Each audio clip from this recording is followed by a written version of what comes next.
ഓരോരുത്തരും അവനവനസം കാണിക്കുമ്പോൾ ഓർക്കണം, വീണ്ടും തെരഞ്ഞെടുപ്പ് വരുമെന്നും വോട്ടർമാരെ കാണേണ്ടി വരുമെന്നും. എനിക്ക് പേടിയാ. ഉപദേശിക്കാനല്ല, മുന്നറിയിപ്പ് തരാനാണ് വന്നത്. അപ്പൊ അവന്മാര് നമുക്കിട്ട് പണിതു അല്ലേ?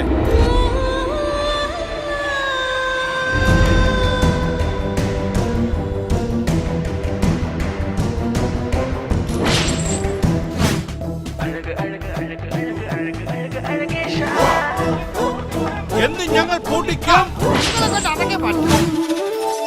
മഴ തൂർന്ന പൊൻകിനാവിൻ കിളിവാതിലിൽ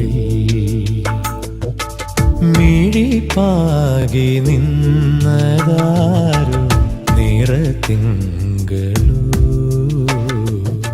ജനമുന്നേറ്റത്തിന് മുൻപിൽ ഒരു ഭരണാധികാരിക്കും പിടിച്ചു നിൽക്കാനാവില്ല. ഇത്രയും പഴയ കേസിൽ ഇനി എങ്ങനെ തെളിവുണ്ടാവുക?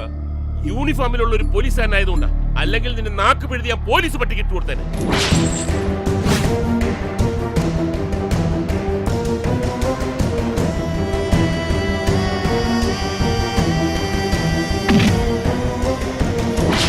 ഇത് കഥകളിയും ചാക്യാർകൂത്തൊന്നുമല്ല, ഇന്ദ്രജാല പ്രകടനം.